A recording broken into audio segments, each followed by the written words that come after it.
Chers amis, bonjour et bienvenue, heureux de vous retrouver ce dimanche 32e du temps ordinaire. Dans quelques semaines, nous serons rendus à la fin de l'année liturgique et nous pouvons reconnaître dans les textes qui nous seront proposés ces jours-ci une tonalité eschatologique, les temps de la fin, qui nous conduisent vers la solennité du Christ roi de l'univers. Merci d'avoir choisi de vous connecter pour qu'ensemble nous puissions puiser dans le trésor de la parole de Dieu des forces pour vivre le temps présent. Gardez la foi allumée. Matthieu chapitre 25, les 13 premiers versets. Telle est la péricope évangélique qui nous est proposée aujourd'hui. Installez-vous bien que l'Esprit Saint nous conduise.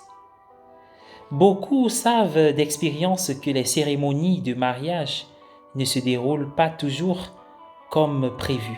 La cérémonie de mariage décrite dans la parabole de la lecture de l'évangile d'aujourd'hui a certainement commencé tardivement et c'est le marié qui était en retard. Nous ne pouvons pas être sûrs de la forme précise de la cérémonie de mariage au temps de Jésus. Dans la parabole, 5 jeunes femmes avaient assez d'huile pour maintenir leur torche allumée et 5 autres n'avaient pas assez d'huile. En fait, elles en avaient assez à condition que tout se passe comme prévu et que le marié arrive à l'heure. En tout cas, il n'y avait pas assez d'huile pour les 10 à la fois pour toute la durée de la procession. Jésus regardait souvent la vie quotidienne des gens et y voyait quelque chose de plus profond que ce que les autres voyaient. L'histoire que Jésus raconte commence ainsi. Le royaume des cieux est comparable à. Il a reconnu une certaine dimension du royaume de Dieu dans les expériences ordinaires des gens. Les événements quotidiens de la vie ont parlé à Jésus de notre relation avec Dieu. Le message est simple. Jésus nous dit, restez éveillés, car nous ne connaissons ni le jour ni l'heure. La parabole nous encourage à rester attentifs et préparés à la venue du Seigneur, et en particulier à être attentifs sur le long terme.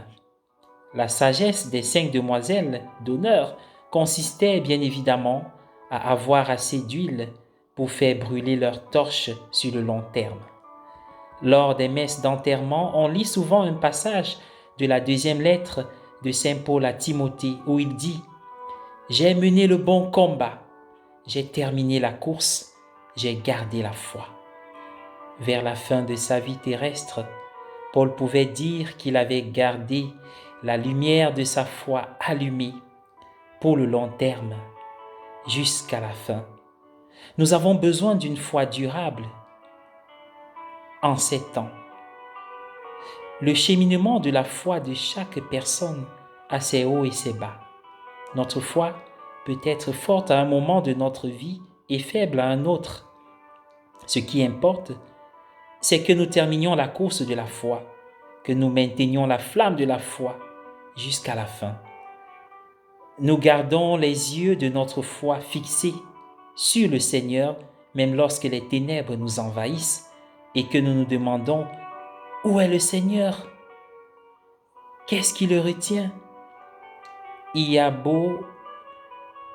n'est-ce pas, un vers du psaume de ce jour, le psaume responsorial, que je vous invite à revoir. Il est écrit « Vers toi s'élève mon âme, même la nuit. » Être attentif au Seigneur pendant la nuit, y compris la nuit de la foi, voilà ce qui nous est recommandé. Et aujourd'hui, nous devons faire beaucoup d'efforts pour ne pas céder à ce qui nous presse et nous oppresse de l'extérieur. Soyons toujours concentrés sur l'essentiel. C'est difficile car ça presse de partout. La nuit de l'absence apparente du Seigneur est une partie essentielle du voyage de la foi. La première lecture d'aujourd'hui nous rappelle que cette attention au Seigneur, jour après jour, nuit après nuit, pour le long terme, est toujours une réponse à l'attention du Seigneur à notre égard. C'est en fait lui qui veille à nos côtés.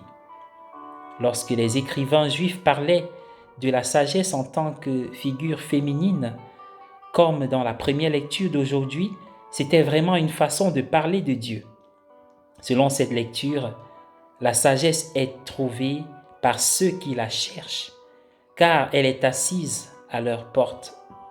Le Seigneur est toujours près de nous quand nous le cherchons. Il reste à la porte de notre vie, attentif à nous, même quand la nuit semble longue. D'ailleurs, dans Apocalypse, il dit « Je suis à la porte et je frappe ». Il nous demande d'être aussi fidèlement attentifs à lui, qu'il l'est à nous.